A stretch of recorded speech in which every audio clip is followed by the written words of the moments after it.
Hey, Tim Frisch with A Frisch Perspective. In this video, I want to show some comparisons of the NASB 95 with the NASB 2020 update that is coming out soon. There are varying reactions that people have to the fact that the NASB is going to be having an update coming out. Some people are not excited about it. They don't really like it because they really like the NASB 95 and they're very attached to it. They may also have some philosophical or theological reasons why they don't like some of the changes that are being made to the NASB in 2020. Other people, though, from what I have seen, seem to be very excited about this update. And I notice that in general, whenever a translation has an update, people a lot of times do get excited. They like the idea of a translation being updated. Maybe they think it's just going to be better in certain ways, more accurate in certain ways. I don't know exactly what it is, but some people really get excited about updates to translations. Other people are very resistant to them and they don't like translations being updated, or at least not very often. So let's look at just a couple of passages here so you can get a taste of what the changes are going to be. And the comparisons that I'm doing here are from Shirley on Flickr.com. I will actually leave a link in the video description below this video so that you can look at these for yourself if you'd like. Scott has done a great job taking the 95 and 2020 NASB and comparing them and showing the changes. So the first one here that we're going to look at is 1 Thessalonians 5, 12 through 22. You'll see that in yellow a lot of these changes here really are synonyms. They're just really similar. They're just different wording of really the same thing. But you do see here that brethren, which is probably, I guess, more of an archaic word, they've tried to update that and it says brothers and sisters, and they put sisters in italics because technically the word is masculine. So to say brothers and sisters in context here, it does refer to men and women, but literally the word is brothers, so they added that in italics. So that's how they've handled that word. That's a change, and that's something that has brought up some controversy.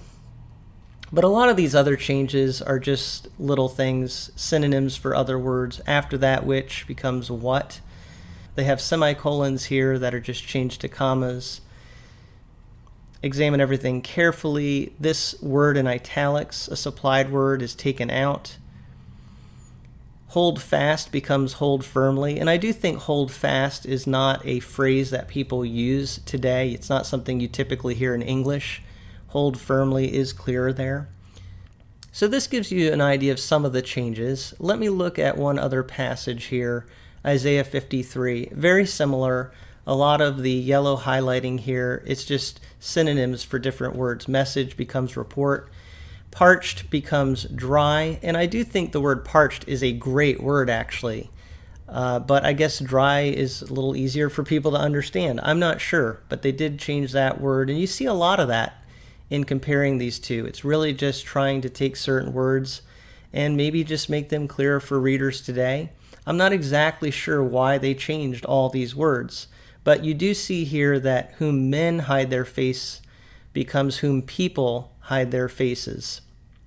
People is in italics there, but it is more of a gender neutral word as opposed to men.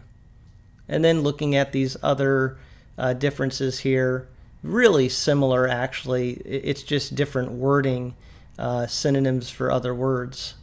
So again, people have different reactions to this. I think the most controversial thing obviously has been how they deal with gender language. But if you look at the 95 update, that was a very extensive update of the NASB 77. And they changed wording a lot in that one as well. Especially I'm thinking of the these and the thous and the psalms, and updating that to just modern words. And the reason that they did that is they were trying, they said, to make the most literal translation more readable. So I think it could be argued that they're just trying to do the same thing here. The reason that they want to do updates like this is just make this translation accessible and understandable to present-day readers. So in 1995, they felt they needed to do that, and they did an extensive update. And now 25 years later, they're doing it again. And I will say this is an extensive update. Looking at Shirley's account here, you can just see all these passages that are being compared and all the changes that are being made. It's really quite extensive when you look at this. So again, you can go to his account and look at it for yourself, but this is quite an extensive update from what I can see. I do want to point out that the fact that this is such a big update is different than what you're seeing with the ESV and the CSB. Now, the CSB was actually a major update of the HCSB, but since then they did the 2020 update of the CSB, and it's really minor compared to what we're seeing here.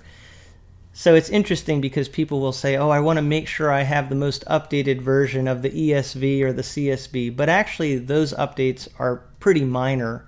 The most significant change, I think, in the CSB 2020 is changing declared righteous to the word justified in some places in Romans, for example.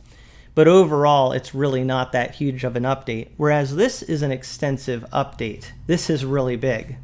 Aside from those textual differences that I noted, it looks like they've also made some formatting changes. For example, in the Lockman thin line here, this is a large print thin line, and you notice it's in paragraph format. Now it does have nice bold verse numbers, which is good to see. The font looks good. It has center column references here, translator footnotes on the bottom. So it looks good, but it's interesting they're going with this more what you tend to see in modern translations today, paragraph formatting. So it'll be interesting to see how often the NASB 2020 is put out in verse-by-verse format. Traditionally, the NASB 95, a lot of times you did see it in verse-by-verse format, and that's one of the things that NASB people really like about it. So again, it just seems to me they're just trying to modernize it, make it more accessible, make it more what people today want. But there are some key things that aren't changing.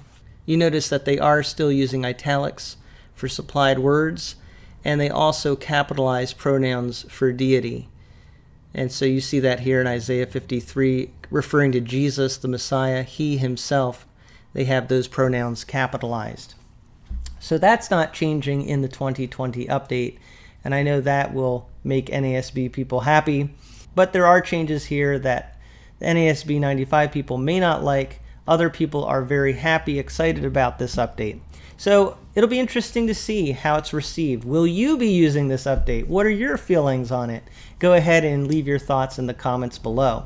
Overall, whether you like this update or not, I do think it's going to draw more attention to the NASB and lead more people probably to check it out and read it. So at the end of the day, that's probably a good thing for this translation. But those are just some thoughts, comparisons that I wanted to do.